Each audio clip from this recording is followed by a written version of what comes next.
Partner र म hello partner high भन्छु सबैजनालाई है। पार्टनर र म चाहिँ हामी हिँड्दै यो टाइगर टप भन्ने ठाउँमा आयौँ। अनि कतिजना साथीहरू यहाँ आउनुभएको थियो पहिला होइन, कतिजना आउनु भएको थिएन। यो पुरानो टाइगर टपको रुख चाहिँ काटिएको रहेछ, तर यहाँ फेरि नयाँ सारिएको छ। अनि एउटा बोर्ड चाहिँ यत्तिको भयो रहेछ टाइगर टपको। यहाँ चाहिँ टाइगर ट्रीको एकदमै बवाल चर्चा थियो। हामी चाहिँ आज हिँड्दै यता आएको। यहाँ चाहिँ यो पुरानो रुख काटिएछ। जे भए पनि यो रुखसँग धेरैजनाको धेरै मेमोरीहरू गाँसिएको होला।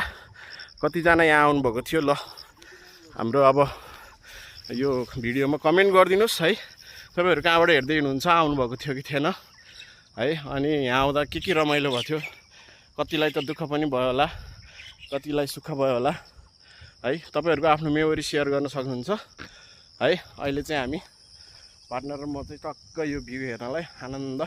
यतापट्टि चाहिँ हाम्रो पोखरा सिटी छ है, पोखरा लेखनाथ सिटी एयरपोर्ट देखिरहेको छ, देख्नुपर्छ होला ब्याकग्राउन्डमा है। अनि हाम्रो पार्टनर यहाँ छन् है। यो रुख पनि यही छ। अब यो रुख ठुलो भएपछि पहिलाको जस्तै हुन्छ होला सायद, होप गरौँ। राम्रो छ रुख चाहिँ है। यता हिमाल देख्न सकिन्छ, आर्वाको डाँडा देख्न सकिन्छ, काउको डाँडा देख्न सकिन्छ। एकदमै रमाइलो छ है साथीहरू। ल अब कोही पोखरा हुनुहुन्छ र यो ठाउँ आउनुभएको छैन भने एकचोटि चाहिँ भिजिट गर्नलाई है, बिहानमै आउनुपर्छ भन्ने छैन, दिउँसोमा यसो घुम्नको लागि भयो भने आउनुहोस् है। आफ्नो लोकल टुरिज्मलाई प्रोत्साहन गरौँ, पिकनिक खान आउनुहोस् है। ल फोहोर चाहिँ नगर्नु होला। धन्यवाद।